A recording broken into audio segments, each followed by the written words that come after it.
My contract said it had to be an R rating. And I said, oh, come on. It's a non-explicit American comedy starring Tracy Ullman, for God's sake. This is not a real dirty movie. So I sent it. I was a little nervous, and I got the call, and they said NC-17. And I said, I'm kind of really surprised. And the man said, you are surprised? I said, oh. And I said, well, what could I cut? And they said, to be honest, we stopped taking notes.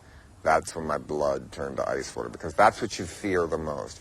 When they say, from overall, that's the reason, which means, and they said, there's 1,000 brushstrokes in this. You can't cut 10. And I was very, I think, fair about sexuality. I was responsible. They were safe sex. It might be perverted, but it's safe. You can't get pregnant. You can't get AIDS. What's the matter? I think from what I read now, in 8th grade, girls give blowjobs routinely. Well, if I was a parent, I hope they were splashing instead of giving blowjobs. But I think what it said to me this time, this rating, was not only can't you make a movie where you show sex all through it, you can't even talk about sex all through it. I have come here to chew bubblegum and kick ass. And I'm all out of bubblegum!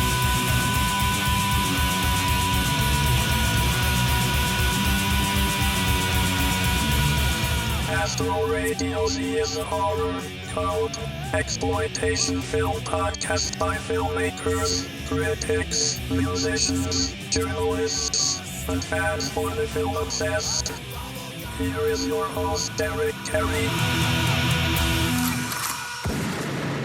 Welcome, all you neuters out there. I hope that the concussion you just had didn't hurt too much, because you've come to the right place. We're here on our final John Waters episode to talk about the one, the only, A Dirty Shame.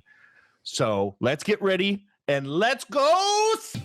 Is the crew of individuals that have been with me for, it's been over a year. I believe we started this journey back in April of 2016. And I am actually a little heartbroken that this will be the last episode we do on John Waters on Astro Radio Z here. I know we had talked about doing these episodes all the way back on episode 4, the Nightmare on Elm Street retrospective. I think I had dropped hints of doing this. I think I had dropped hints of doing a retrospective episode on John Waters for like maybe 3 or 4 episodes in a row. I kept talking about it, and Andrew and I kept talking about it. This has been single-handedly the best set of episodes that I think we've done on this show. This has been the most fun that I've had doing any of the episodes, because traditionally on Astro Radio Z, we like to talk about a lot of really shitty movies. So to take time out to celebrate an auteur, I know that sounds rather pretentious to say so, but I mean, we're looking at the entire filmography of a director, an artist. I personally feel he's very much an artist. It makes me very sad that this has to come to an end, because I personally hate the fact that there are no more John Waters movies after this one tonight. So thank you, everybody that have sat with us for over a year, listening to these John Waters episodes and reaching out to me. It's been a very eye-opening experience for me that this is the series of episodes that have kind of brought everybody out of the woodwork, including one of my guests tonight. Scott Bradley runs a podcast called Hellbent for Horror. If you haven't heard it, what the fuck is wrong with you? Where have you been? What the hell is going on in your life? Because it needs to be part of your life. You need to go over to iTunes or whatever podcatcher you use in order to listen to podcasts and go subscribe to Hellbent for Horror. But Scott reached out to me because he was one of these not nameless anymore, nameless people that were listening to these John Waters episodes and said, hey, man, I'm loving what the fuck you guys are doing. I did one as well. And all I got to say is the John Waters episode you did, Scott, was awesome. It was so well crafted. What you wrote and what you had to say was so spot on. I agreed with. It was a pleasure to sit and listen to. So I had to bring you on to at least one of these episodes. And unfortunately, we only have one left. So you get to come on A Dirty Shame. So thank you for joining us tonight. Oh, thank you. And thanks for having me. First off, thanks for that amazing start. I should just shut off now, leave on a high note.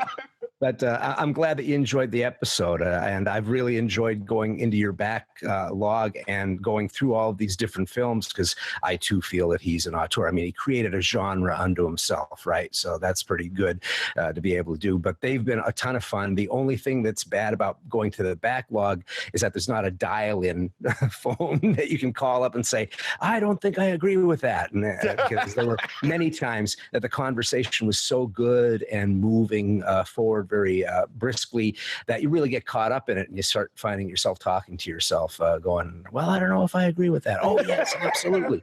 You know, we don't claim to be experts here on Astro Radio Z. We just claim to have voices that won't shut up, or mouths that won't shut up.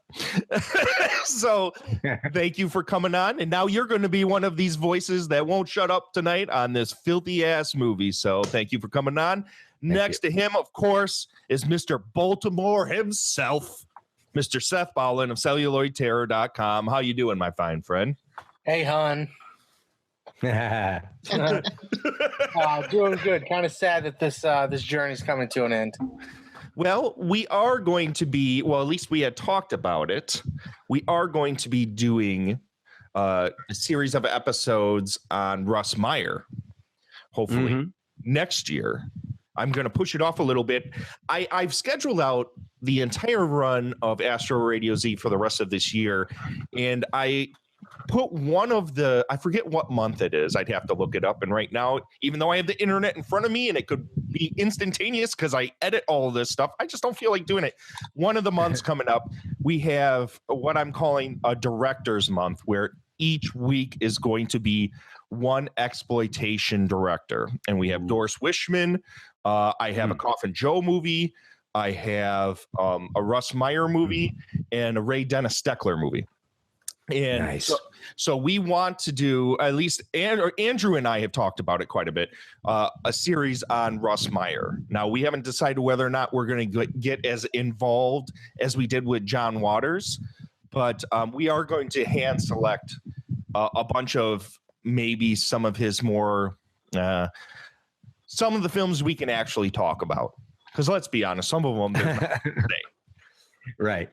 Other than boobs. Boobs are bouncing and running all over the place. So I don't know how much more we could talk about that, but hopefully we'll be doing some more episodes on just specific directors. Andrew, if there were any episodes on Russ Meyer that you would want to do, what would be like the top movie you'd probably pick?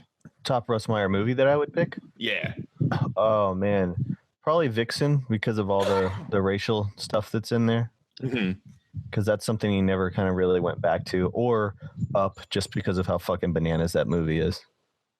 Oh, that's the craziest flip. It is crazy. I mean, he was totally senile when he made that. I mean, he wasn't like wiping his shit on the walls senile yet, but he was getting close. Man, some of his stuff is just really out there. I like some of his early stuff that it's so lighthearted and it doesn't even really have much sync sound to it. Like, what is the Mr. T's movie? Immoral Mr. T's. Yeah, the Immoral Mr. T. Yeah, there's stuff like that where it's so cute and so fun and it just flies by.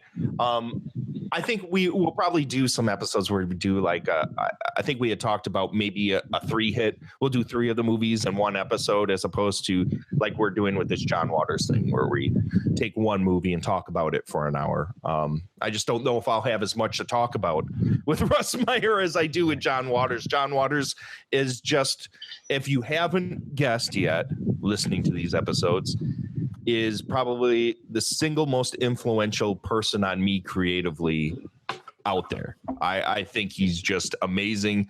I like people that take chances. I like people that raise their hand and flip a middle finger to everybody and have a big smile on their face for it. So Looking forward to talking about a dirty shame, but I got to introduce, last but not least, Miss Angelique Bone is here, and her spirits are starting to rise. I have good vibes Absolutely. sending her way right now. How you doing, Miss? I'm doing much better. Had a couple of job interviews that went pretty well today. Got another one tomorrow. So, I'm hanging in there. Good. That's great to hear. So now that we've got all of this verbal HJ action out of the way, let's move on to the final movie of our John Waters Director's Series retrospective, The Amazingly Filthy, A Dirty Shame. There is something wrong on Harford Road. Come on back to bed, Sylvia. What's gotten into you? There is a power that is growing,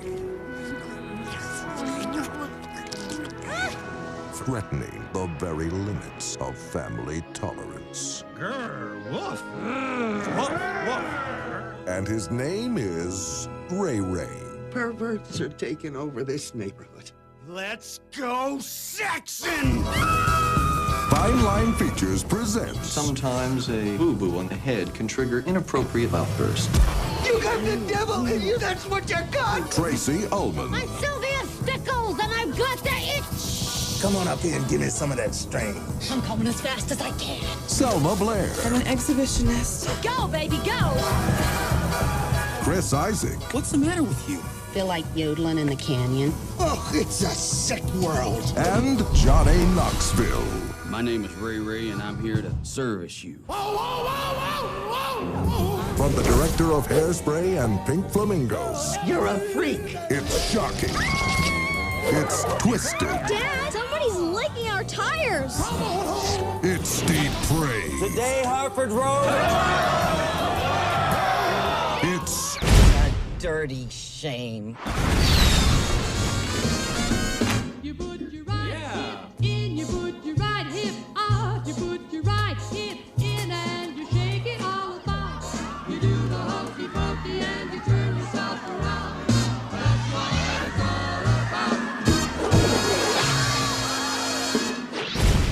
Now, seeing as how you are the virgin in our group here, Mr. Scott, would you like to tell the Astro zombies what is the plot of A Dirty Shame? Sure. What is the plot of A Dirty Shame?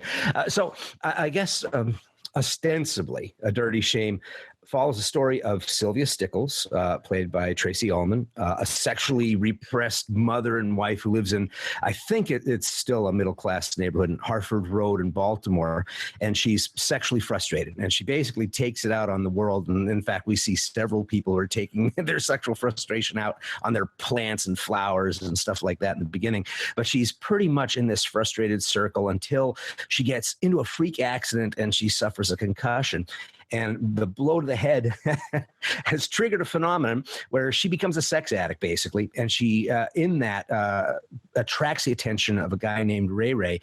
And now this guy is a quasi-religious leader of a group of, I guess you could call them fellow concussion sufferers who also become sex addicts. And they're also Ray Ray's quote unquote sexual apostles. Each one of them is devoted almost as if saints and nuns get devoted to certain prayers and stuff. They have their own sex act that's kind of like that. There's 11 of them. Sylvia is going to be number 12. And Ray Ray believes that Sylvia can bring a new sexual act that's never been done before. So that's kind of like the framework of, I think, a story that really goes in a couple different directions. And I actually feel that this is one of his more personal films. I think this is one of, a lot of people would probably do a major facepalm to what I'm about to say, but this is in my top 3 of John Waters films. This is hands down one of the most hilarious things I've ever seen. And to this day, it kills me. I rewatched it last night and I was dying from frame 1 to the end. There's the main thing that hooks me in this film is that even though this is centered around, this whole scenario where everyone in the entire neighborhood start like popping up as sex addicts, Right. You can really look at this movie as if it's kind of like a rework of A Night of the Living Dead. Absolutely. It's Night of the Living Dead meets Immoral Mr. T's. Yes, absolutely. Andrew, when you look at this, do you think this is kind of like John Waters' ode to the zombie film? I mean, it's definitely got like, you know, the whole invasion of the town thing going on here, you know. So I can totally see that. Yeah, there's so much about this movie that knocks me flat. The performances, as we've said before, latter era John Waters. It's kind of two camps. It's kind of fluffy and doesn't hit as hard as it used to, and he still is bringing in this amazing talent and all of these crazy people to try and like mix it up and be a punk rock middle finger to everyone's face while still trying to make like this wholesome family film. Even though this is a NC-17 film, there's so much being pulled at all sides on this movie. It feels at once like it could be something you could put next to Serial Mom. And then it's probably the most raunchy film he's done since Desperate Living. There's just so much going on in this movie. Tracy Ullman, who is the star of this movie. She plays, as you had said before, Sylvia Stickles, this suburban mom who hates sex, doesn't want to be involved in it, and then all of a sudden becomes a cunnilingus bottom, which basically means a fire crotch, someone who likes to get eaten out all the time. Once she gets a concussion in the head. Her daughter, played by Selma Blair, plays the character Ursula Utters, who has the biggest breasts you'll see this side of Double Agent 73. Mink Stoll in perhaps the funniest role she's had since Desperate Living. Oh, yeah. It was such an amazing return to form for her as one of the prudes or the neuters in Marge town, which are the normal people. Marge the neuter, yeah. Marge the Neuter, just an amazing role. She's mostly been relegated up to this point for a long time as just a tiny little bit part, almost like a cameo in most of these movies. But here she actually gets a big part in this movie. But I guess what I'm trying to say is there's just so much going on in this movie, tons of characters. All of them are ridiculously bonkers. Some of the best dialogue John Waters has put together in some time. It is just nothing but depravity from frame one to the end. It doesn't really have much of a plot, but it doesn't need it. This is, for my buck, the return of John Waters, and unfortunately, the end of John Waters. Right. So, Seth, what do you think of A Dirty Shame? I don't know how to follow that up because I didn't care for it that much. Oh no! Yeah, I mean, this was the first time I saw it. Like the last couple movies, this was the first viewing, and the other ones I immediately wanted to go back and rewatch with commentary and revisit them. And this one I watched last night, and I was okay with not going back to watch it. I don't know. It just felt like he was trying to do something too much as far as the sexual depravity. I thought some of the characters were great. I thought Tracy Ullman was excellent. Was it Sylvia or Suzanne Shepherd as Tracy Ullman's mother? Oh, yeah. My favorite part of the movie. I thought she was absolutely hilarious as the main neuter of the town. And the neuters were, in my opinion, my favorite part, just as a whole. But I don't know. Something just didn't click with me. Oh, man. Crazy. So do you think maybe it's just, is it the style? Was it the delivery? It might have been the delivery. You guys were talking about the town invasion, Night of the Living Dead thing. And I don't know. I think I might have checked out before that even really hit me. So I didn't get that. So I owe it another viewing for sure. But as of right now, the delivery was kind of hammy and not in a way I enjoyed. Could it be just the actors kind of brought their own baggage to this? And yeah, maybe. Johnny Knoxville doing Johnny Knoxville didn't work for me. Tracy Ullman, like I said, she worked. Some of the actors worked. Selma Blair didn't work for me. I don't know. It's just I kind of feel bad now. But Seth, what about Fat Fuck Frank? Hey, Fat Fuck Frank is Harford Road.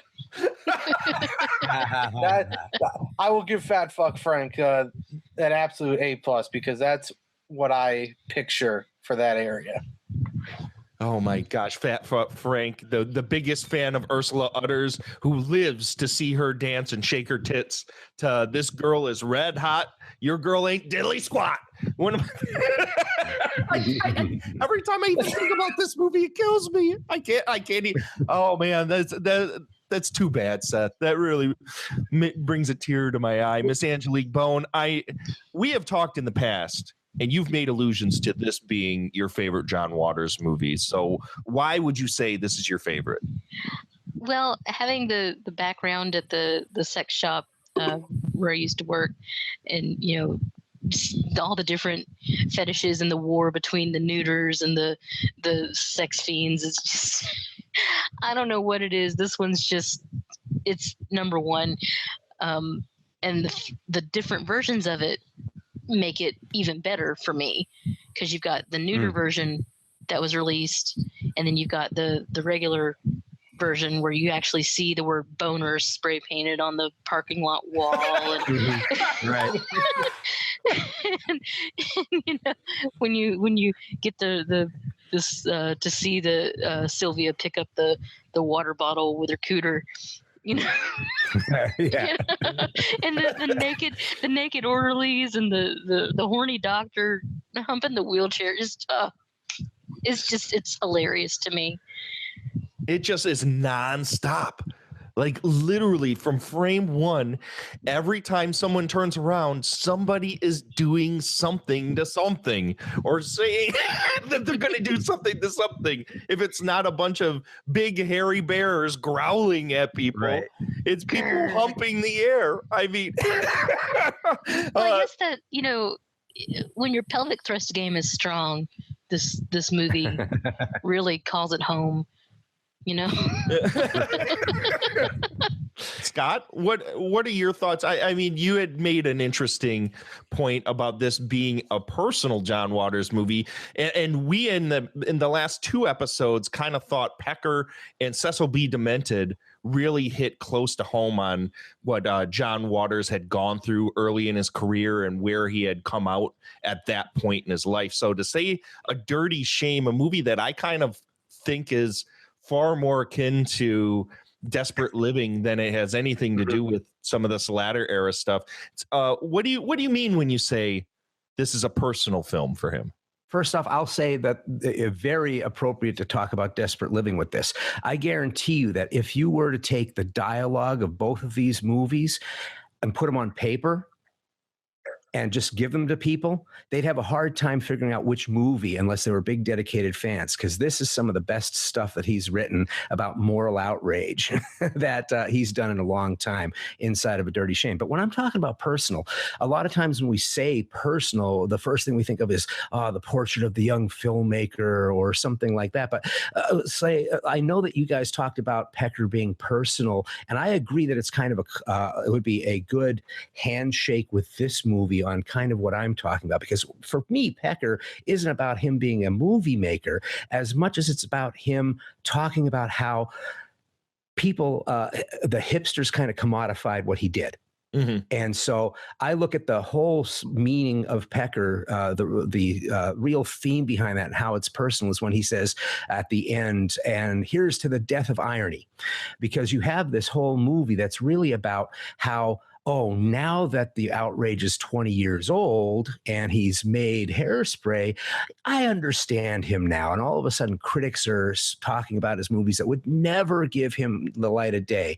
And that's what I think that Pecker was really about, where he actually loves this stuff, but he had a ton of fans that came to his throne, and they really weren't into it in the same way. They were more snarky and mocking than what he had a real love for this kind of stuff. And so I see him as kind of pointing a mirror either at the new fan or the sycophant fan with Pecker. And I see this movie as the same kind of personal thing. So if you look at John Waters' movies, all of his movies are satires of genres. So Serial Mom, it's a satire of the true crime movie. Hairspray is a satire of dance movies. Crybabies, it's satirizing musicals. Multiple Maniacs, he said, was his Godzilla movie, which is why he had the National Guard chasing her at the end. Well, this one, and I think maybe this will go to what Seth is talking about. This satirizes a movie that's real close to Waters, which is his roots, the sexploitation movies of the 40s and 50s. So it's very broad and very obvious. You have the words whore spelled out and stuff like that. And these are things that were happening in these exploitation movies that were happening in a time when the moral upbringing of everybody was very stiff. So if you went to see these movies, you had to see them because they were supposedly showing the miracle of birth. But the reality is people are looking around the baby just to see the pussy. And you had what were known as white coaters, which was guys pretending to look like they're doctors so you could go and safely watch and get your rocks off at the weirdness of Christine Jorgensen films and stuff like that. So this movie is like his version of that nudie cutie, immoral Mr. Tease. And so in Mr. Tease, he goes to the dentist, gets too much laughing gas, and the side effects, he sees everyone naked. I only wish I could go to that dentist. But he also makes the movie into an invasion movie. And what I see here is that he's not going back to just his movies. He's going back to the essence of what makes John Waters John Waters. Instead of talking about the book's shock value, this is the one that's crackpot, which is all about the obsessions of John Waters. And he has long interviews with Russ Meyer, and he has them with Herschel Gordon Lewis. And he talks about all these sexual things. I learned about felching and all that from John Waters. And so what I think he's really talking about, you know, if you look at, say, I think when I listened to your show, you mentioned Serial Mom as being a Valentine or a love thing to the old fan. You get all of his stuff that was in his old movies. It's talk about Herschel Gordon Lewis and stuff like that. Well, I think that Pecker and this one are more like calling out with the fandom. So you hear a lot of people talk about John Waters light, and in his movies in his declining years, they're unfocused and all this stuff, and they're not hard anymore. John Waters light, but I think that it isn't that Waters really changed that much or has gone soft, but it's that pop culture and society is pretty much caught up to him. So you have post RuPaul's Drag Race, South Park, Johnny Knoxville, all that stuff. So this movie is about how every sex act has been done. Ray Ray's looking for the one original sex act. It's like him trying to find the one thing that is going to make people go stop saying, well, why didn't Kathleen Turner eat dog shit? You did dog shit early. You shocked me then. What are you doing now? Forgetting that we're the ones that changed. You know, society, pop culture has changed and hardened up, has gotten kind of crazy. And I think it also speaks to the idea that the audience, you know, his villains are always going to be the same villains. The villains are always the people who don't want you to do things. They spoil your fun. The squares. Yep. But who the squares are. See, the thing is, we have an idea of what the squares used to be. And I think Waters used to have an idea what the squares used to be. But that has kind of changed. And there's some really telling shit that's in this movie where you have Ming Stoll, who was a teenager when the squares were square in a certain way. Now she's the square, and she's even saying, it wasn't like this in the 60s. Oh, what 60s were you talking about? So there's this whole apologizing or pretending that the 60s didn't happen in a certain way because you were born in that time. The people who were supposed to be sexually free have become sexually repressed. And they even do things like sitting there at one point, oh my God, Big Ethel is handing out flyers, and she goes, welcome to Harford Road, where life is cheap. So that's like the snuff poster, right? Welcome to Central America, where life is cheap. In other words, we are so oppressed. Well, there's no oppression happening here. They're just annoyed. But annoyance is the new oppression.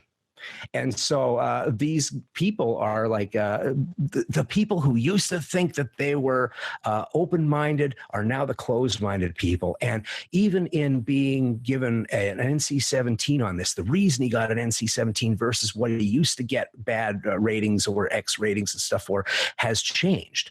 Yep. And so who the bad guys are. I'm not saying that it's changed political parties, but it has changed the people who used to be progressive are no longer progressive. You know, tolerance has gone too far. And I think he's talking about that kind of thing in this movie. And when we get time, because I don't want to monopolize stuff, but I'll tell you that I watched A Dirty Shame on Amazon and I got the NC-17 version. However, I put on the closed captioning. And it is sterilized, and it is hysterically sterilized. And I think the reason for that is because originally when they posted it onto Amazon, it was in fact the neuter version. Was it? Because this is astonishingly hilarious. If you take a look at the difference that they have, I mean, obviously Fat Fuck Frank is going to be Fat Freak Frank and things like that. But it's interesting to me because back in the day when Mary Avara was after him all the time, they were looking for things. What is that person doing? It was the action. And now it's the words. And so what I saw in this movie is that there's 2 bear dicks in the movie. So obviously he's going to get an NC-17 just for that. But the way that they neutered it up, if that's the reason for it, every something like my dick is made of gold is I have a pocket full of gold is what they put on there. And I'm like going, holy shit, you know, it's not what you do anymore, it's what you say. And I think that it's interesting that I think he's kind of saying with this movie that, hey, you know, you guys are so progressive allegedly, but if I put all this stuff right in front of you, you get bored, you think it's old hat, or you get offended. And it's like, it's the one last place that he could be naughty. And I loved it for that. So I felt that it was kind of personal and talking about how, you know, hey, I've done all of this stuff. And yeah, an angry young man of 20, if I'm 20 years old and I'm angry, that's sexy. If I'm 60 years old and I'm angry, I'm an asshole. So I'm not nearly as angry as I used to be. You want me to be angry, but you know, there's no more sex acts. You guys have kind of caught up on me. Well, which is kind of funny that you say that. I think the early John Waters, it mixed kind of the sexiness with a hint of violence and threat. And what is the new sex act that they come up with? Headbutting each other. I know. So it is kind of like we're going backwards in time and making callbacks. I think for the most part, this movie to me was even though if you wanted to get in, because I think you came up with some really brilliant points about what's going on in this movie. If you want to really sub-analyze this to how it relates to John Waters, his filmography, where he came from, where he was at the end of his career, and it kind of encapsulates his entire kind of filmography in general from beginning to end. To me, if you want to break past that stuff and you want to just look at the story itself and look at the culture of how puritanical our society is about sex in general, every character in this movie, regardless of the fact if they had gotten a concussion or they'd done anything, they all had some sexual perversion in them. So if we were going to go look at early era John Waters, like you had said, and we were going to sit and look at what was nasty and what was dirty and what was subversive and what was his wheelhouse in that early era, was the outsider, were the people that didn't sit and hide what they were. They wore it on their sleeves.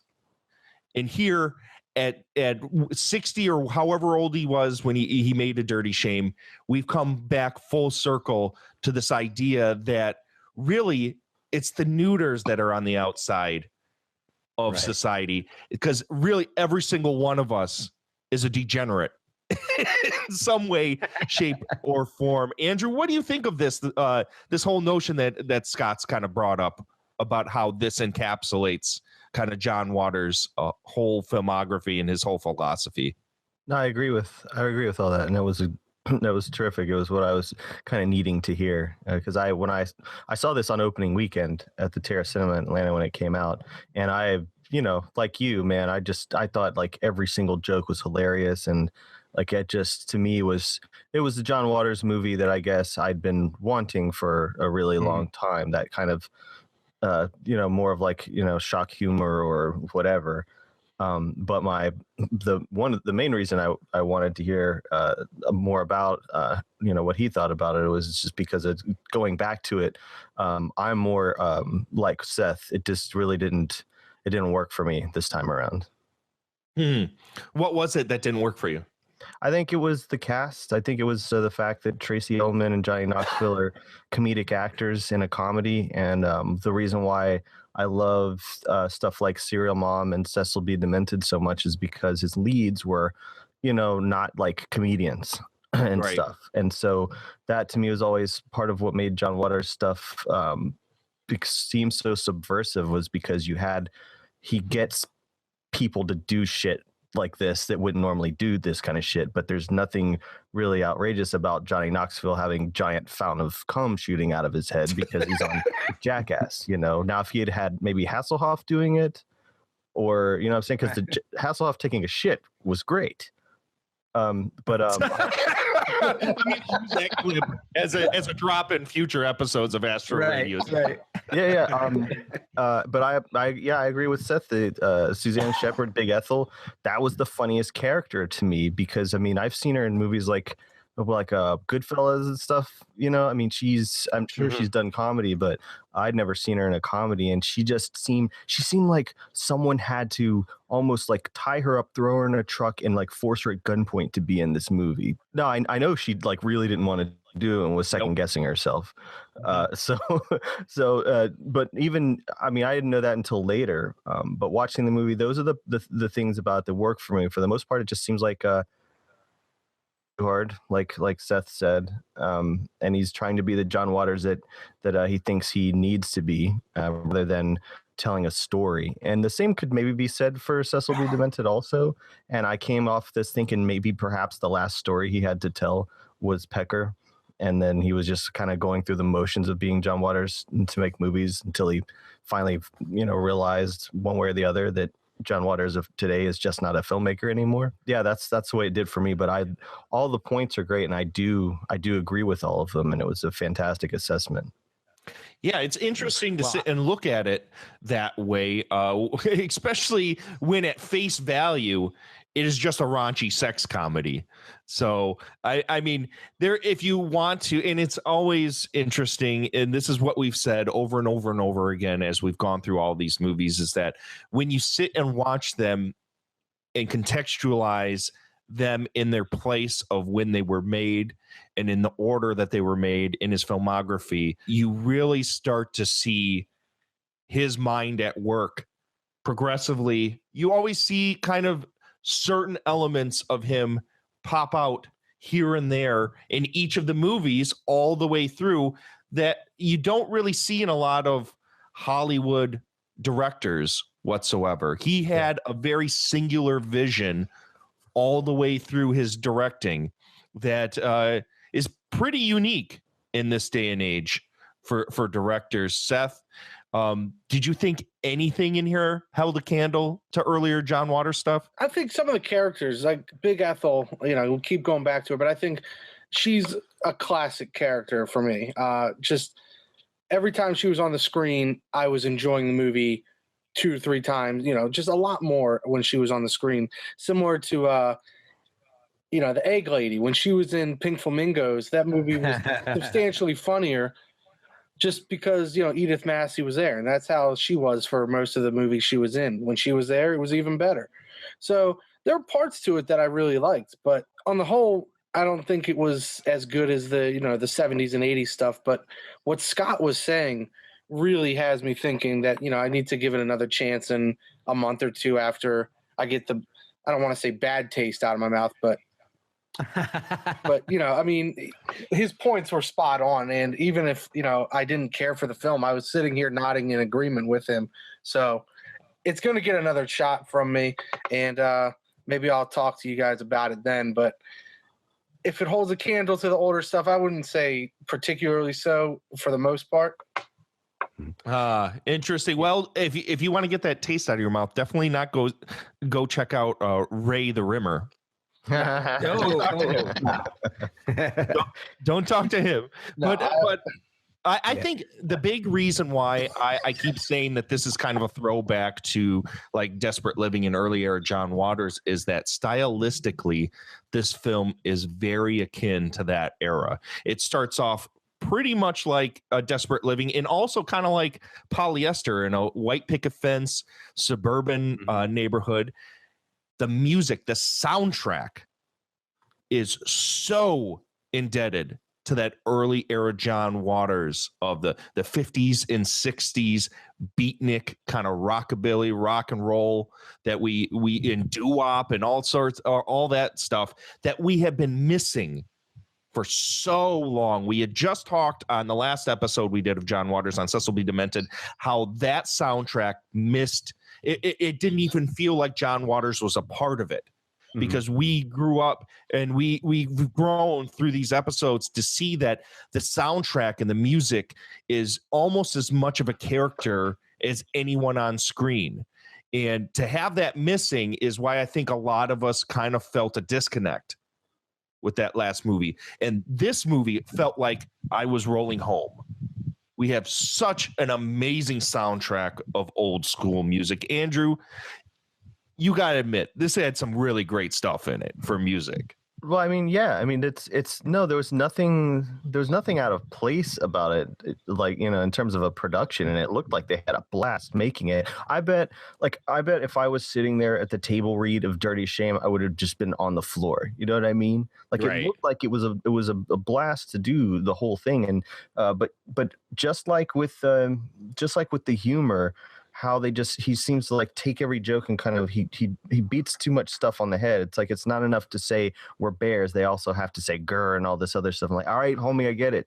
That's enough. I get it. Like you don't have to explain everything. And maybe it's just because, you know, we're in the internet age now, and so stuff like that is not going to age as particularly well because everything's ever heard of this, and then the story stops while he informs you about it. Like, right. Nah, I do know, actually. Maybe not then, but now I do. So, but like, there's a part where the cop that's in the diaper is sitting in his car, and he's got the diaper on, and then the song is about a baby or something. And I'm going like, I know. Okay, I know. You did find a song very appropriate for this moment. So it's fine.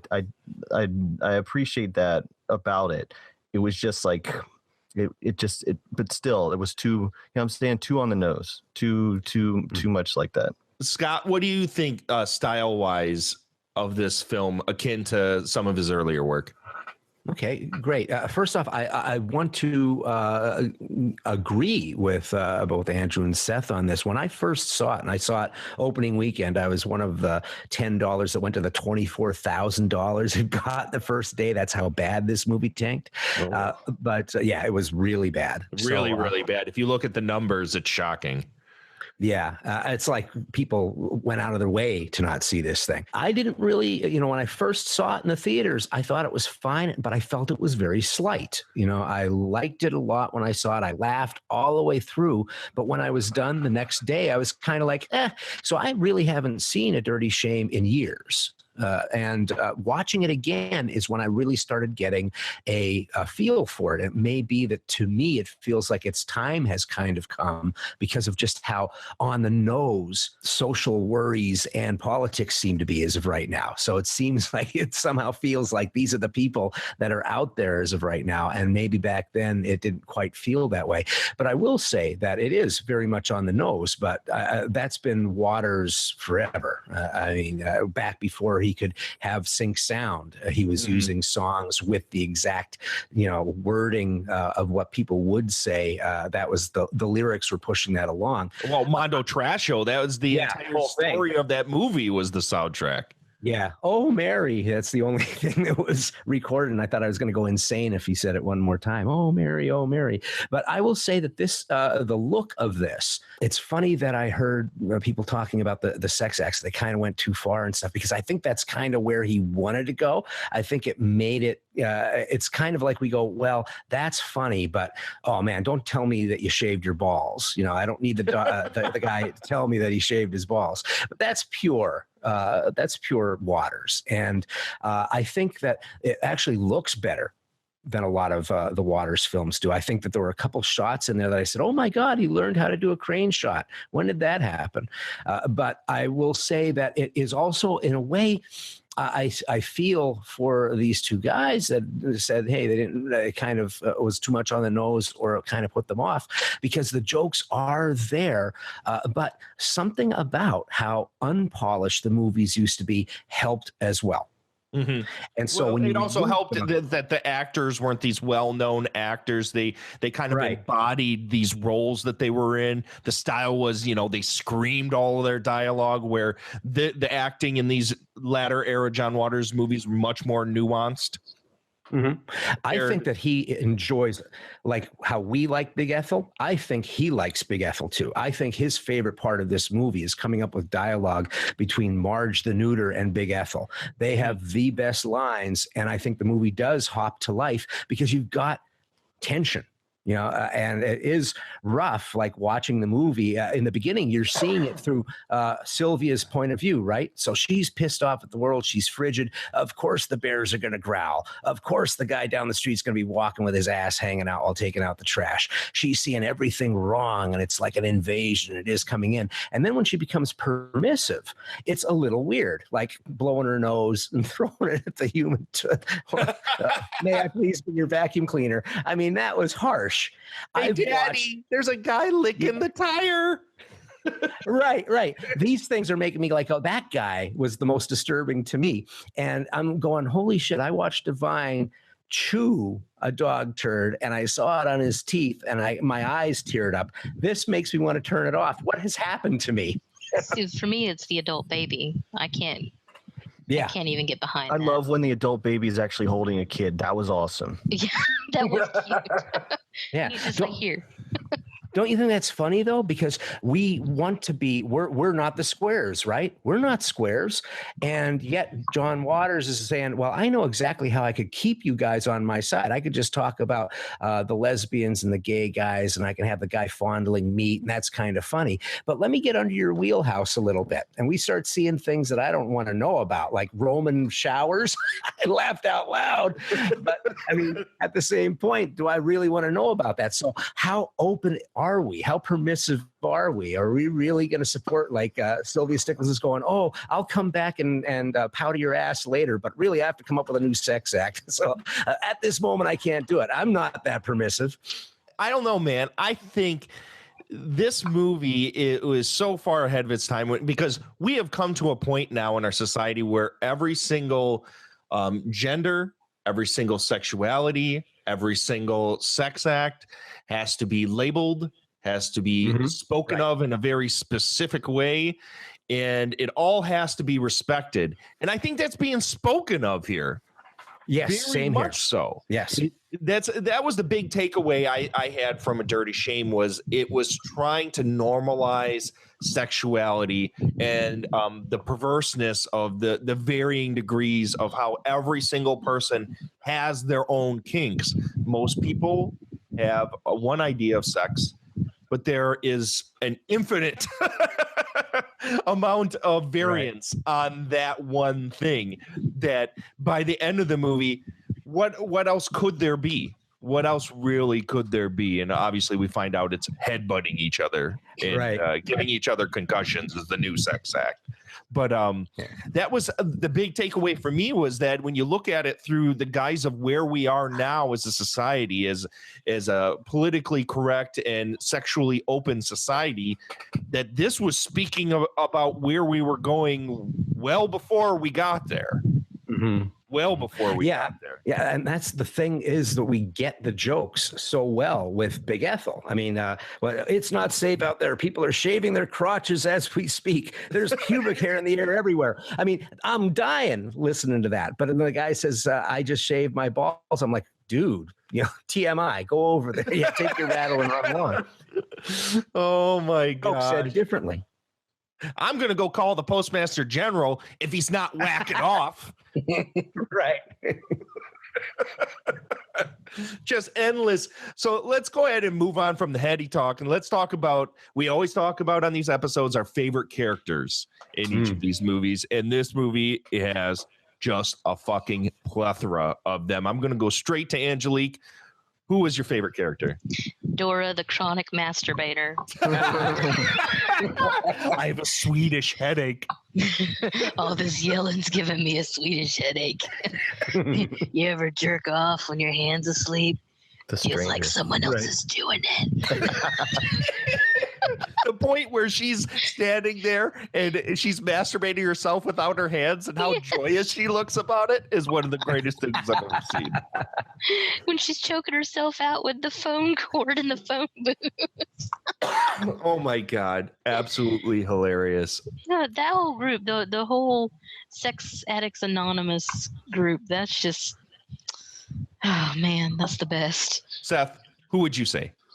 I mean, it's got to be Big Ethel, but really, her and Mink Stoll as Marge were just fantastic together. Big Ethel at the Sex Addicts Anonymous meeting when the Phantom Pooper of Harford Road came clean. That's great. And delivering the paydays. Yeah, admits that he had not been flushing, and that was you. Oh, I can judge that. That was.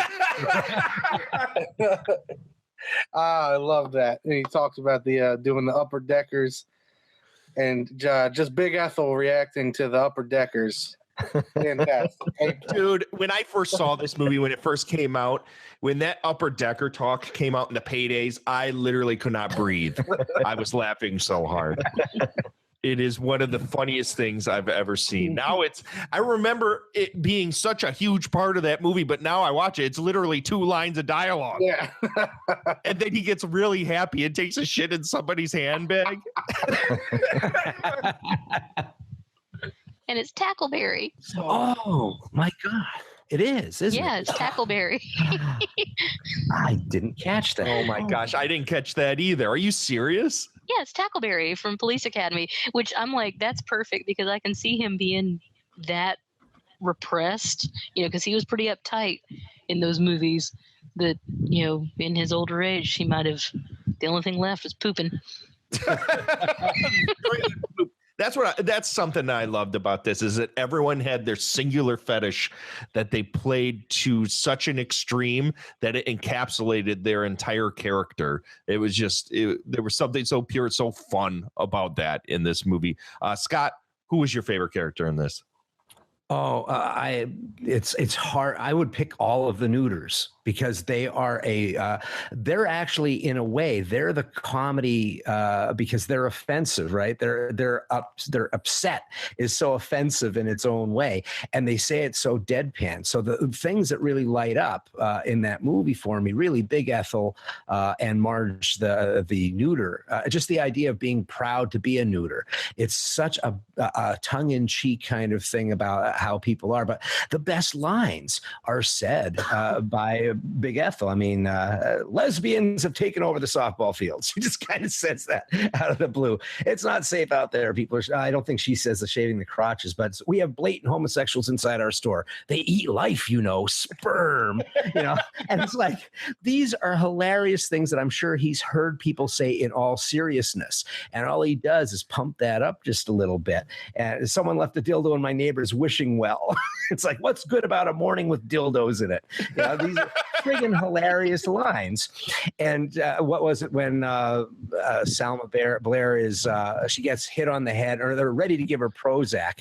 And Big Ethel's like going, you know how embarrassing this is? 1 nymphomaniac in the family is enough, but 2. And then Vaughn goes, it's a disease, Ethel. And she goes, being a whore is a disease? It's like, you let strangers put their germ-filled mouths on your uterus? I mean, that's friggin' gold. You got a demon in your cervix. Yeah, these are great. I mean, outside of like Dora, who has awesome lines too, I don't know if anybody has lines that are really that strong. My clitoris is in crisis is a pretty damn good one from our main character. But I think there's a lot of love of just how crazy and rude they can be. For all the sex acts and stuff, really some of the funniest stuff is the rudeness of the neuters. I couldn't agree with you more. One of my favorite lines, my favorite is Marge. It's Mink Stole. Mink Stole literally seals this fucking movie away, and her part isn't a very big part, but every time she's on screen, the things that come out of her mouth, she has not been this on fire with her dialogue, what was given to her since Desperate Living. Literally, this movie, she is.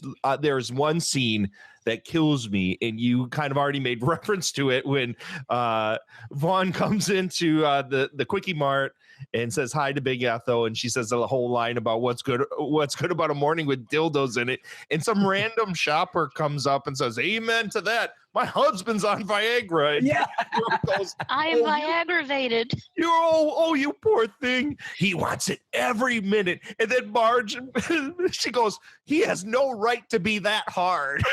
Yeah. Which may be one of my favorite lines in this entire fucking movie. What's the one? Something says that the average married couple has sex 100 times a year. And that can't be true. They'd be rubbed raw. Yeah. Literally every time Mink Stole is on screen, it is just pure hilarity. Andrew, who would be your favorite? Caprice, without a doubt. Ursula Edders, she's my favorite. Oh wow. Yeah, Selma Blair. I think I'm the most comfortable with this movie as the idea of it being a satire on sexploitation, or his kind of take on sexploitation movies. And the Caprice character, obviously, we already mentioned, it reminds us of Chesty Morgan. Chesty Morgan, yeah, big time. And to me, that's just great because, of course, those are my favorite kinds of movies. And so, just how freakish they made her, how well those effects work. Just what Selma Blair did as an actor doing that. Again, she's not like some comedian or whatever. Johnny Knoxville would have put those on, but like seeing Selma Blair put them on, it was just, to me, one of the great casting that happened in the later era. John Waters, seeing her do that, I was just like, man, that's talk about going for it. You know what I mean? It just was it's a wild image and a great character. And just seeing her dance and stuff, those parts to me were just very sublime. Those are the parts that seem to hold up the best to me. It's like a movie could come out next week about that character, and I would be like, couldn't wait to see it. Yeah. We can't forget to make reference to some of the really fun little cameos that happen in this movie. Yeah. Let's talk about the fact that Gene Hill comes back. Oh yeah. We keep talking about Desperate Living, and to see Gene Hill in that sequence where all of a sudden Tracy Ullman comes around to this guy that wants to eat her out with the fierceness, and she comes out with a broom and starts hitting him with a broom. No, you don't, motherfucker. Yeah. Give me some of that strange. I'm definitely going below 14th Street. Oh my gosh. It was wonderful seeing her out of nowhere. Mary Vivian Pierce as the non-judgmental ex-sex addict at the Sex Addict Anonymous meeting. She very bit part in this one. Yeah. She got paydayed. She was the one who got paydayed too. Yes. Well, Fred Strutter, the guy that said the strange line, he was in Hairspray. He was a cop in Hairspray. Oh yeah. Channing Wilroy in the beginning. Come on, you neuter! I got a date. Yep. Oh yeah. The guy in Traffic. Yeah. It's 9:30 in the morning. Right. She tried to grab you get my a date too if you put nutsack. on makeup. And the peeping Tom from Serial Mom. That fucking guy. Yeah, when she throws her bra out of the taxi into his car, and he's like, "Ah." I forgot about that. This literally was like the last hurrah. Like he was trying to bring everybody he could into this thing. And it was, for me, it was a joy to see all these people show up. I kind of got sick toward the end of this run of movies that we watched to see Ricky Lake just show up as Ricky Lake in a TV show. That kind of felt cheap. He's too famous to be able to come back, I mean, from what I read, they really were rushed into making this movie. You know what I'm saying? Like they just did not have time. It was like a super fast production and a lot of like nights and stuff. And so it just was a scheduling thing. It sounds like they just had this was a very quick down dirty and kind of shoot. Right. I'm surprised that this got made. I got to be honest. At the time that this was made, this kind of thing wasn't in vogue. We weren't to the point where we were having raunchy sex comedies everywhere. Once, like what were those Zach Galifianakis movies? The Hangovers, the Hangover movies, and all that, and like This was after American Pie, wasn't it? all that stuff where it was secondhand, where guys' dicks hanging out and people doing crazy shit and nasty, raunchy sex comedies were the thing again. This was way before it. So I'm shocked that something this out there got made. Well, Orgasmo didn't do well either, and it was an NC-17, very raunchy. Right. But they also did an R-rated cut of that one. But I don't believe that even got a theatrical release. I think that went straight to video. I saw Orgasmo in a theater, but it was just like with Dirty Shame. It was like 2 theaters were playing it. You know, you have to drive like 45 minutes. Yeah, it was nowhere around me, man. There's definitely neither of these movies came anywhere near me here in the wilds of Wisconsin. Well, only an art house would play an NC-17 because the chains don't, because they can't advertise it. And so and the art house crowd doesn't want to see stuff like that. I don't mind seeing wieners, so it didn't bother me. I'm not going to use that drop. I fully support male nudity. Oh my God! Well, let's talk about the fact that this was given an NC-17 rating, and we've made reference to the neuter version of this movie. I watched an interview with John Waters where he made reference to the fact that the neuter version was the worst movie he could possibly ever make. Like, he intentionally made it as horrible as he possibly could, because once he handed this off to the MPAA in order to rate, they literally told him there would be nothing more than like 10 minutes of film left after they cut out everything that would offend what they thought would wrangle it into an R rating. So he took that as a challenge and decided, you know what? I'm going to make the worst movie I possibly can with the R-rated cut of this movie. For NC-17 movie, it's pretty tame. It's not NC-17 because of any nudity whatsoever. Kind of like you don't think? Because I thought it got it because of the one dick that's in it. It possibly could be, but it's a 2-dick movie. Yep, 2 dicks. But that's not the reason it got NC-17, supposedly. That's actually debatable. Tone. Yeah, that's an interesting point, right? Because I've heard Waters talk about that, and when I was rewatching it, because I didn't remember the 2 dicks either until I saw them. This is an interesting conversation, but when I saw those, I went, "Oh shit!" Well, that's they don't have to enforce it, but that's their out every time. They can just say the 2 dicks. But when he talked about the censorship, he talked about this as corporate censorship versus the censorship that he had against Mary Avaya, who was basically looking to see the naughty stuff. These guys gave him notes that he couldn't do anything about. These are smart people, is what he would say. And he said they would just say the general tone, the overall tone of what's going on. We really couldn't give you any real notes on exactly what to cut. So they ask you to cut your own throat, which is, how that works. But it is the idea of censoring by way of economy. In other words, you're not going to be able to be in the chain stores or not the chain cinemas. You're not going to have advertising anywhere, and you're not going to have critics. For the most part, major critics are probably not going to be able to do anything on it. So it kind of knocks it down quite a bit. But I think that in a way, this movie does feel NC-17-y in this time frame right now because of all the language that's in there, the things that they're talking about. I feel that makes people queasier than actually seeing nudity and stuff like that. It's the abhorrent behavior that I find hilarious, but can make people really upset. It's like, man, talk about sex, things get a little bit weird. Talk about bizarre sex, people start coughing and leaving the room. And I think that might be one of the reasons that he ended up getting that. And the reason I say that is because I actually took notes, and when we're ending, I'll probably just say a bunch of them, but they're my favorite lines of how they changed it. on the closed captioning. And I didn't get the neuter version, but it may be that the closed captioning is from the neuter version, but it ran, 89 minutes. So that's the unrated thing.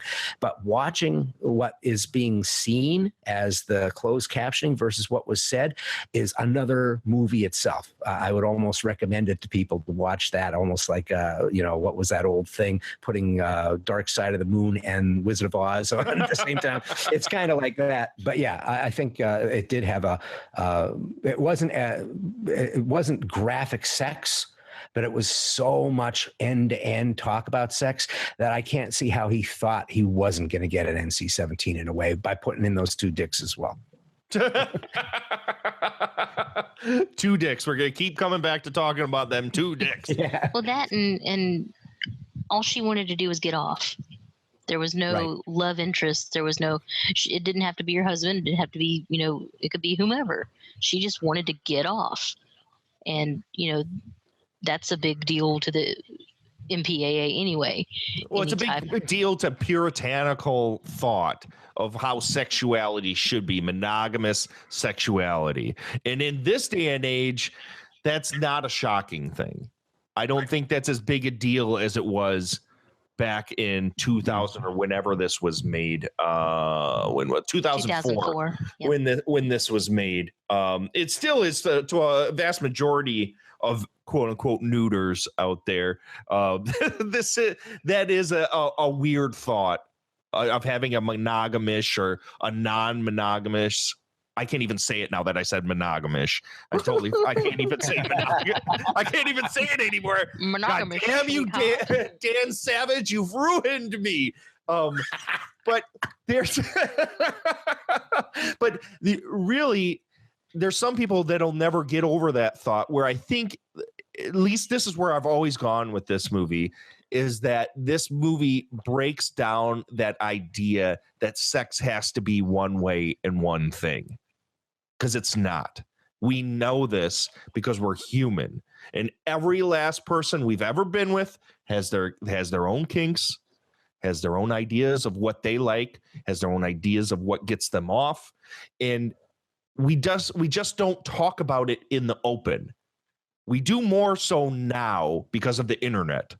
The internet's there to shine a light on all of this. Anything you ever possibly want sexually or could think about is there. It's on the internet. Bright, bold colors and in full motion video. It's there. So the idea of the end of this movie, trying to find that one last thing that hasn't been thought of, this movie is so firmly a part of where we are right now. It's opening that door to, you know what is so dirty about any of this stuff? Really, we all talk about it behind closed doors. We all think about it. Maybe I don't think about things like felching or splashing. Or even shrimping came up again in a really funny little throwaway line. Everyone sucks toes. Right.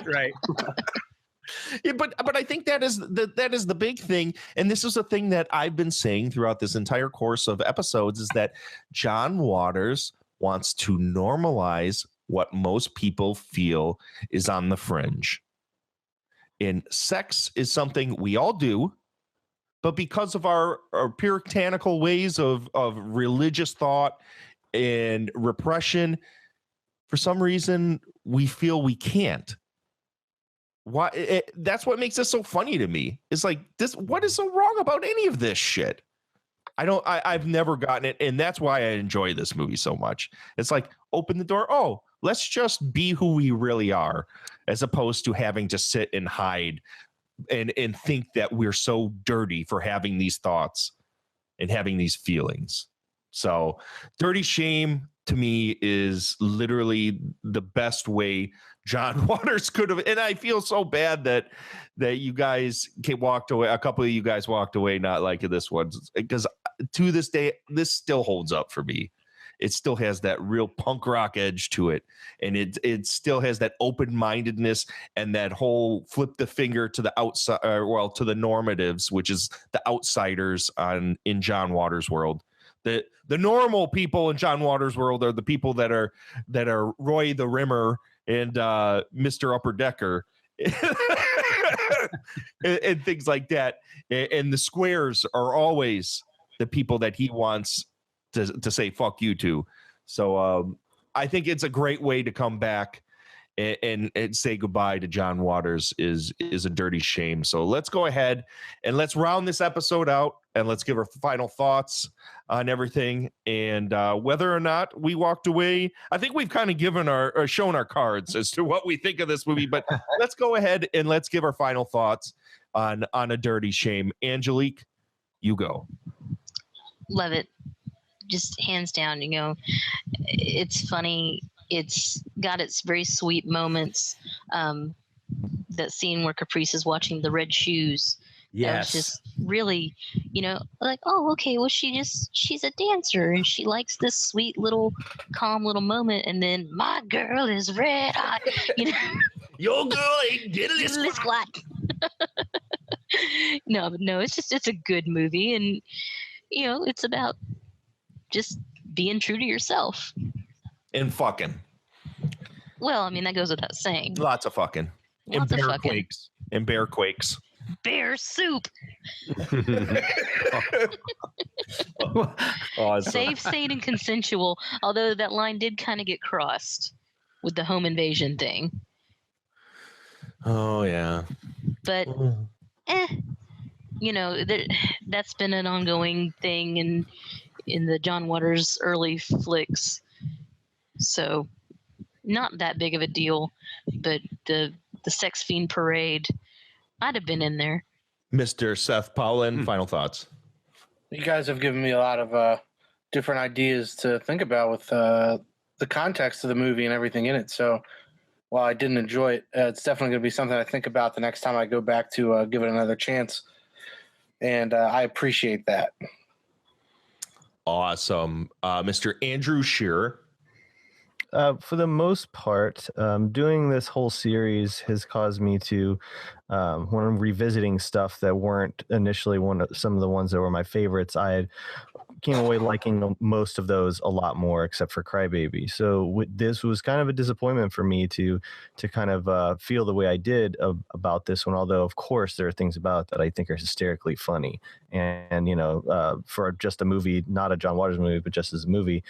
It is really, really funny. But it did actually, the fact that I didn't enjoy it as much made me feel better about, and I don't want this to sound horrible, but about it being the kind of last one, because it really seems like John Waters was just going pedal to the metal, emptying his notebook of all the things he ever wanted to say and do, and just, cobbling it together into this kind of story of a film to be his kind of last thing. And so, on the one hand, I was like, wow, should Pecker have been the last thing because of how kind of sweet it was and how polished it was and how kind of sentimental it was. It doesn't seem like John Waters' style necessarily. I think it all boils down to the John Waters that you like the best. And what's great about a filmography like this and how varied it is that you can really find what it is you're looking for. You can find the John Waters that you're looking for. And so a lot of people who want that John Waters got it with this movie. And I think considering the way he began, this was a good ending. Yes, I agree with you totally. Scott, final thoughts. Yeah, so I was really happy that I was able to get to see this movie. When I first was told, oh, it's going to be a dirty shame, I'm like, all right, yeah, that'll be fine. Because I wasn't that big on it, when I first saw it. But going back to it, I was going, oh my gosh, I had a renewed interest in it. I found the things that were funny, twice as funny in some places. And I really kind of liked, it has this strange Marx Brothers anarchic end. And I didn't really get that the first time when I was watching it. I have to say, the first time I saw it, the headbutts disappointed the hell out of me. I was like, that's what he came up with? We've just seen a guy eating ashtray detritus and stuff, and he comes up with headbutting. And this time it was silly. it was much funnier in this weird way. But I love when people are running around and all of a sudden they all come together and they form the word sex from above. It feels so like not only just breaking the fourth wall, but like really we're leaving now. We're taking the sets with us. This is it. This is the end of the movie. We're throwing all caution to the wind. So I was really happy to see it. It's not one of my top 3 Waters films, but it is up there. And I am really excited to have been able to be reinvigorated on something that I really wasn't that high on in the first place. And I do think it has enough of the old Waters, and it does have, I really like what somebody said about the tenderness of Selma Blair.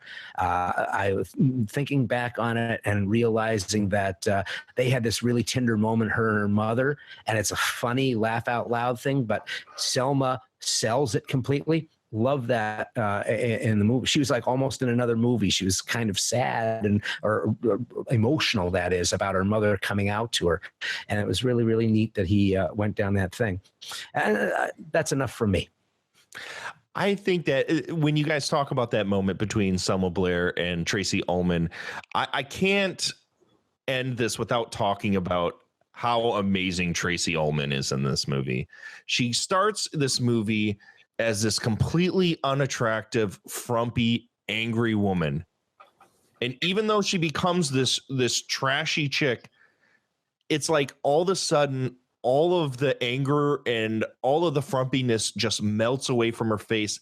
And she becomes really cute and sexy. Yeah, but wouldn't you have rather seen Sally Field do this? Oh, 1,000% I would rather see Sally Field do this. But even having said that, I think Tracy Ullman knocks it out of the park in this movie. I mean, she's asked to do some really outlandish shit. Well, that's why like he couldn't have gotten it made without Johnny Knoxville, and Tracy Ullman was probably one of the only people he could have gotten to do it. So that's why he probably ended up with a cast like this, and she is fantastic. What would you have thought if Paul Giamatti actually ended up doing the Vaughn part that he like he was supposed to? You think that would have been good or bad? I'm trying to remember who. Oh, other than Chris Isaac. Yeah, instead of Chris Isaac. I love Chris Isaac in this movie.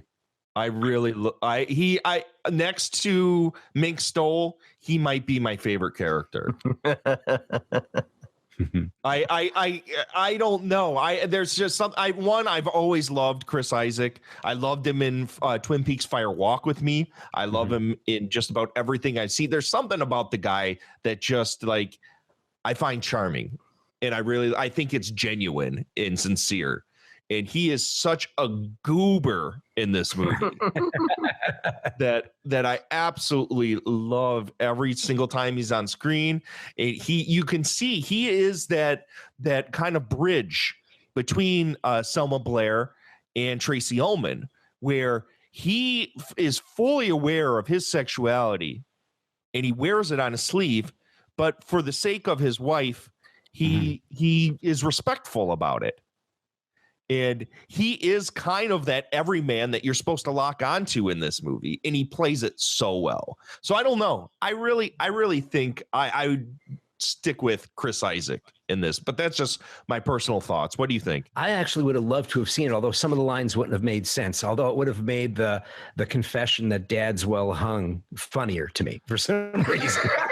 I can see that. My thing is with Paul Giamatti is that he is just a little too much of a goober. You know, he's just kind of, he's not as, okay, let's be honest. Chris Isaac's a much more attractive man. Well, he's like all the latter era John Waters goofy dads. You know, He fits right in with all those other guys. I think Sam Waterston would have made a decent fit in Oh the Bond my role. gosh. Oh my gosh. That would have been hilarious. Yeah. Well, that's why, Sam Waterston was so great in Serial Monks. He was a dramatic actor too. You didn't see him doing shit like that. That's a very good point you guys brought up about the comedy actors versus fish out of water working in these. Yeah, well, that was kind of, as we've said before, and Andrew always brings this up, and I agree with him totally, is that what works about these movies is making people go out of their element. and have to do things that they're not typecast into. I think I firmly 100% agree that Johnny Knoxville is just way too on the nose in this movie. Well, John Waters, he like he started out getting his friends to do wild shit, and I love when he gets famous people to do wild shit, but it works best, I feel, when it's people that you would not expect. And although Tracy Ullman, of course, extremely gifted comic performer and excellent in the film, I would have rather seen her and China, but it comes down to who he can get, right? How he can get the movie made.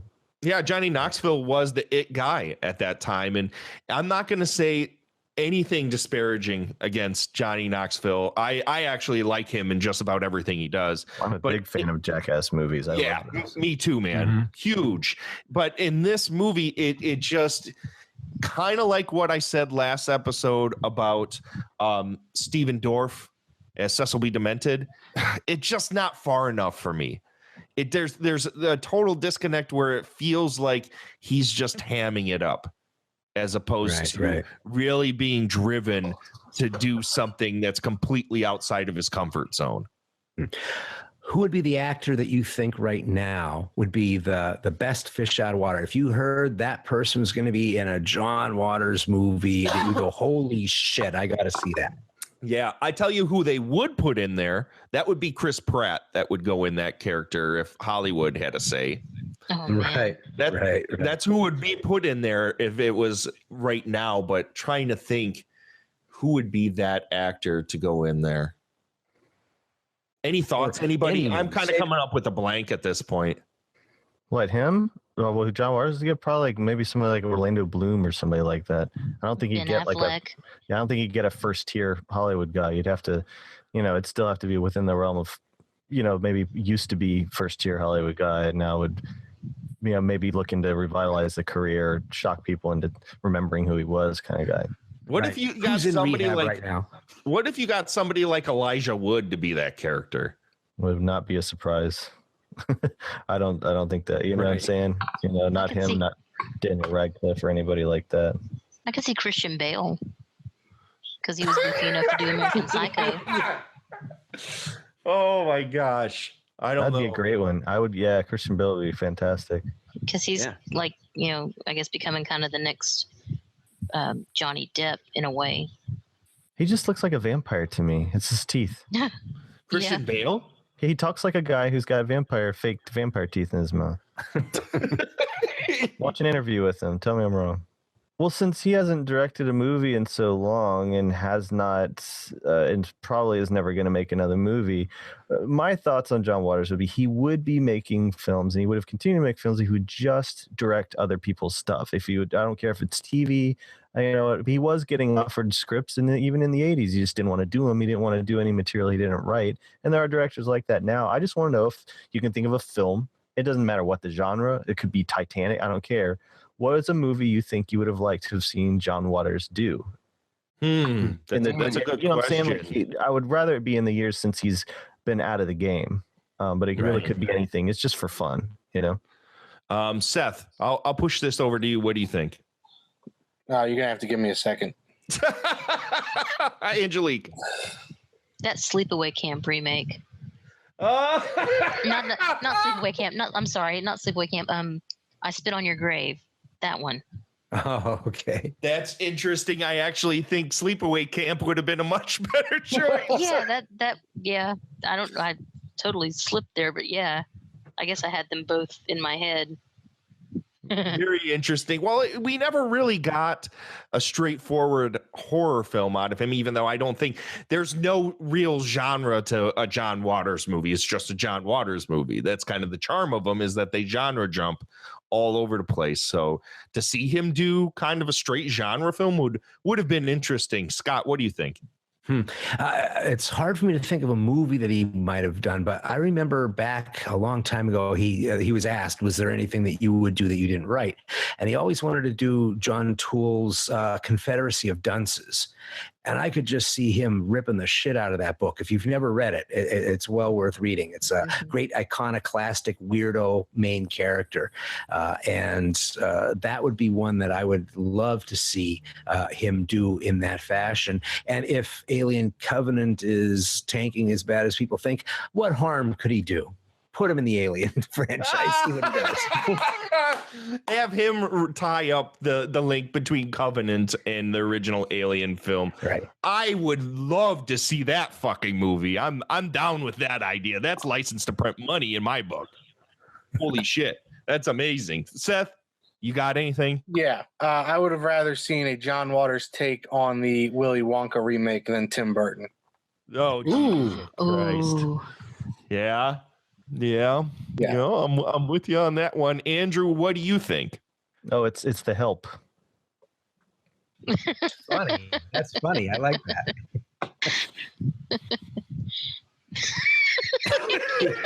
he would take that just one step further, wouldn't he? A couple of those scenes. Oh my gosh. So that one gets funnier the longer you think about it. You need the movie with all, the black characters being central characters. One of the things I wish John Waters would have had more of. You guys know that. Yeah. I would have loved to see him do something, something like that. I think that's brilliant. To be honest, I agree with you totally, and I'm just dumbfounded. You guys came up with 1,000% better ideas than I ever would have come up with. Or just get hired by Lifetime, just do all the Lifetime. Let's go ahead and round this out, and as kind of like a goodbye, let's go down the road and ultimately going through this. What ended up being your favorite John Waters film, Mr. Seth Powlin? Female Trouble. Really? What is it about Female Trouble? I think it's just the madness of Pink Flamingos, but a little bit better written. Edith Massey gets a crazy character. Everything I loved about that early John Waters stuff in that movie is just perfectly personified. I think of all the movies that we watched, that was the one I walked away with the biggest appreciation for, because it was one that never really hit me before of the early era stuff, which I love all of it. But that's the one that has always kind of been, it just never really, there was parts of it I really liked, but it never really gelled for me. But upon rewatching all of this stuff and reading up on it and listening to what the thoughts everybody had on it, it's an amazing movie. It's a great movie. So I can totally see why you think that. Miss Angelique Bone, what is your favorite John Waters movie? Is it A Dirty Shame? It is A Dirty Shame. Cool. Hands down. Oh, cool beans. Mr. Andrew Shearer. Probably Desperate Living. You got to remember during the course of us doing this, I've also spoken to John Waters. And yes. So hearing his, he sounded very rehearsed, like he had his good answers, like a lot of people do when you talk to him on a junket. They just have their sound bites ready for you and all of that. But I got the impression that Desperate Living was kind of the end of that era for him. It was kind of the end of that punk rock filmmaking for him, and the heights to which they went with that thing, with building all of the sets and Liz Renee and with Mink Stoll. To me, it's just like seeing him get like Hairspray and all of that wasn't the underground filmmaker makes good for me anyway. It was Desperate Living. I was like, wow, if he had not done another movie after that, that would have been, I shouldn't say fine, because of course I love so many of the other ones, but Desperate Living was to me the height of what I like John Waters doing. Scott, I know you haven't been part of this entire thing, but I know you're an immensely huge John Waters fan. So if you were to say you had one favorite John Waters film, what would it be? It's going to be Female Trouble. I think that Female Trouble is a perfect mix of him finally taking a narrative from beginning to end, a brilliant satirical idea that he pushes all the way through. And I just really like the subject matter. And it's laugh out loud funny, and it's in the way that it twists the world pretty much upside down. So right is wrong, art is crime, gay is the new straight. All of that stuff really worked very well for me And I just really thought that was one of the times where his out there idea was really great social commentary that was ahead of its time and became more and more important as time went on. And, you know, I always call it the cheaper and better version of Natural Born Killers. Yes, I agree on this. And I think if I'm going to say this is a tough one for me because I've always gone between the fact that there are two real eras of John Waters. Right. There's the early stuff and then there's the Hollywood stuff. And now that we've gone through this, I really think there's three eras of John Waters. There's the early stuff. There's the Hollywood mainstream stuff. And then there's the latter era, which are kind of the last three movies that he did. You could almost consider Serial Mom a part of that as well, actually. And I always am caught between, and it's having seen these movies now, I know it's just pure nostalgia, the reason why I've always loved Crybaby the most, just because I grew up watching that movie endlessly as a youngster, as it was on TV constantly, but it's not going through this, not my favorite anymore. I have to agree with Andrew. Desperate Living is literally one of the funniest things I've ever seen in my entire life. The opening sequence of that film of Mink Stoll screaming for nearly 15 minutes straight, saying the most ludicrous things you've ever heard in your entire life, is a masterpiece of comedy cinema. Literally, that section alone is worth elevating that movie to being his best movie. It is just unbelievable. And the way that he takes the story and the through line of Mink Stoll and her character and this whole idea of being thrust out into a city of outcasts for all of, you know, the homosexuals and the miscreants and all this, and how they had to go live in the underground in order to actually live as they wanted to. Again, biting satire and commentary on the nature of how repressed those people were at that time, and wanting to make that a norm and show people, these people, even though in the movie obviously they're the most ridiculous people you ever met in your entire life, and they're played for full comic effect. You have Edith Massey as the Queen Carlotta, having her errand boys fuck her, come get it all the time. The movie is still, it's ridiculous, but at the same time has a lot to say, and it is just from frame one to the end, just a blast to watch. And if I'm going to watch anything of John Waters, it's going to be something that's going to make me laugh really hard. And it's Desperate Living. It's got to be Desperate Living. But I love every single John Waters movie. I can't really say anything bad about any of them. I've walked away from this with a big smile on my face. And I want to thank every one of you guys, Scott, including you coming on this episode. I want to thank Jeremy from the Hunnick Outcasts for coming on a few episodes. Of course, I want to thank Amanda, my girlfriend, for coming on this show. She wasn't able to come on some of these episodes because she works a lot. And right now she's at work at the hospital and couldn't be on this episode. She watched the movie with me, but I got to be honest, she was very uncomfortable watching this movie. Big surprise to or not a big surprise to those of us that have kind of taken this journey with her, because she was the John Waters newbie, and she has real aversions to the really gratuitous sex stuff, and I could see her laughing and at the same time cringing through all of A Dirty Shame. So I want to thank her so much for putting up with me, making her watch a lot of this stuff, because I know how uncomfortable she was watching Multiple Maniacs. Big time. She was not happy watching that movie, as we all know, very much so. Everyone that was a part of this, thank you so much from the bottom of my heart. This meant a lot to me as much as it's meant to you guys to sit and listen to this and get a hold of me and talk to me about your favorite John Waters movies and about how much you're enjoying that we did this, I want to thank you for listening to this and inspiring me to continue to do this. Because honestly, I don't know if I'm going to find another director that I feel as passionate about as I do John Waters. There's many other directors that I love very dearly, but to sit and talk at length this way, I don't know if we're going to find another one. Maybe we will. Maybe. I always have time to sit and talk about movies. So thank you again. I'm just going to say that a million times. Take a shot every time I say thank you, and you'll be wasting. You have to go to the hospital, and don't blame me for that. But this is the portion of the show now. We're going to wrap this up, say goodbye to John Waters. And this is the portion of the show where my guests shamelessly show the fuck out of you.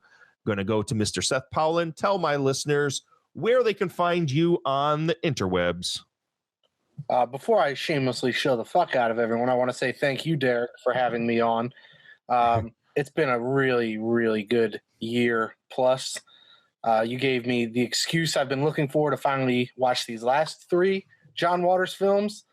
It's been amazing talking with everybody. Angelique, Andrew, now Scott, Amanda, who's not here. Just been having a blast. And hearing all the positive feedback you've been getting really makes me happy. So thank you for having me on. And for everybody listening, I'm sure you've heard it a million times now, but you can find me on Facebook, Twitter, YouTube, Instagram at Celluloid Terror for all sorts of horror and cult film reviews. Miss Angelique Bone. Again, much like Seth said, thank you for letting me blather about John Waters movies. And, the rest of you guys, it's been an absolute pleasure, hearing your perspectives on them. It really gives me stuff to think about, when watching these. And, of course, to everybody listening, thanks. This has just been crazy, and I can't wait for the next one. But you can find me, of course, here on Astro Radio Z. You can also find me on another one of our family shows, Film Jerks. Our last episode that was just posted a few days ago was The Scribbler. And in June, we'll be doing Invasion of the Bee Girls. So give us a listen. And you can also find me on Facebook. I don't hide anywhere. It's just Angelique Bone. And you can find some movie reviews by myself and some other really funny cats at thelosthighway.com. Mr. Andrew Shearer. Oh, man. This has been the shit. Getting to see all of these in order. I never did that before. I've seen them all a lot of times, except Crybaby. So, seeing them all in order was pretty great. Keep digging at me, dude. Just no. Hey, no, it's okay. What's your favorite black character in Crybaby? I'm just playing. One single tear. It's H.P. Lovecraft. Right, no, Lovecraft. Who wouldn't? One single tear. He is not very happy about Jordan Peele adapting some of his work. When I saw that article, I thought immediately of you. Yeah, he's not stoked about that. He has some things to say about that. So they're taking Lovecraft's Twitter away. Oh, no, wait, he's dead, so fuck him. But no, seriously, thank you. This has been a good group of people and a very insightful thing. But just to be able to watch them all has changed my view on all of them. And so that has been really cool. My friends and I here in Athens make movies under the banner Gonzorific, Gonzoriffic, and we take great inspiration from the Dreamland players and try to crank out our stuff here. And we have been for many years. And you can see some of it on YouTube. You can rent some of it on Amazon On Demand. And you can buy our stuff for the DVDs at Gonzorific.com. Some of Derek Carey's favorite movies, Dr. Humpenstein's Erotic Castle, which I realize is kind of like a Dirty Shame in a way, now that I think about it. Mm-hmm. With all the people doing the weird, sexy stuff. Yeah, well, I'm full of shit. Whatever. But anyway, the movie, you'll like the movies. There's lots of butts and cleavage and blood and chainsaw lesbian doo-doo jokes, things like that. Love them doo-doo jokes. Love them. Love all the doo-doo jokes. And last but not, what's that? Nothing. Little Eddie got a joke to tell. Sorry. Oh my gosh. Oh my gosh. Deep cut, deep cut. Last but not least, Scott Bradley. Go for it. Chill. All right. I love doing that. So first off, before, of course, let's wax the car a little bit. Really, I'm very, very pleased that I got to be on here. Very happy to talk about John Waters. He is one of those directors that really meant a lot to me. And sometimes it's not only just his movies, but how he's handled himself. Because at one point, I thought you had to be crazy, like insane, taking heroin to do kind of movies like this. And here's a guy who did some stuff like that, but he got through on the other side, and he's always kind of had a great smile about it. I always felt that was a great strength. So I've always thought that he really was more than just a filmmaker in a way. But you can find me on Hellbent for Horror. It is my podcast. It's a podcast about everything related to horror, where I talk about horror as art and social commentary. I talk about movies, books, and stories that shape me, and those that shape horror as a film style and an art form. The door swings wide, like it was mentioned. I did do a show on John Waters and several other directors. You can subscribe to Hellbent for Horror as a podcast on iTunes, Google Play, Player FM, and Stitcher.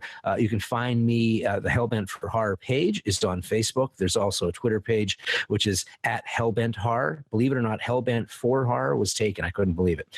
And hellbentforhorror.com, a webpage, will have a lot of information on there, some blog stuff, some extra information as well about some of the movies. Also a Patreon page. You can find my page at patreon.com and then search for Hellbent for Horror, and I have a direct link to it on my website as well. And that's it.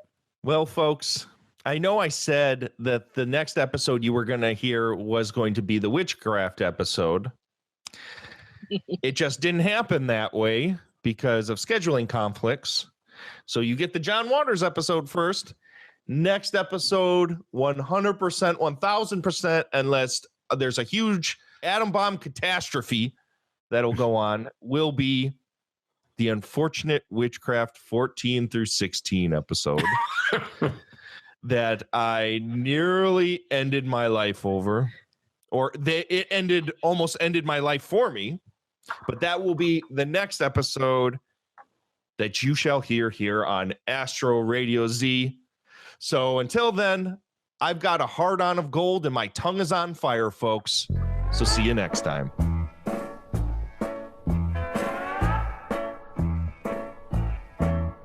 My pussycat was scratching out on my back. You can find Astro Radio Z on iTunes, Stitcher, TuneIn, Google Play, YouTube, and anywhere podcasts are found.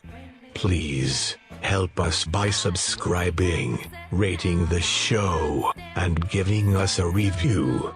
It helps us get the show out to more listeners. Also, if you would like to hear more of the show and be a more active participant, join the Astro Radio Z Facebook group and page, and join the Patreon. For only $1 a month, you get bonus episodes. Thank you for listening. See you next week, Astro Zombies. Just a friendly little cat. Friendly little cat. My pussycat was rocking in the rocking chair. Rocked so long he lost his hair. Bald pussy, sore, wet, hot, bald pussy. Just a friendly little cat. Friendly little cat. My neighbor and I out at the clothesline. I said to my neighbor, won't you look at mine? My pussy, sore, wet, hot, bald pussy. Just a friendly little cat. Friendly little cat. My neighbor stole my kitty, but I did see.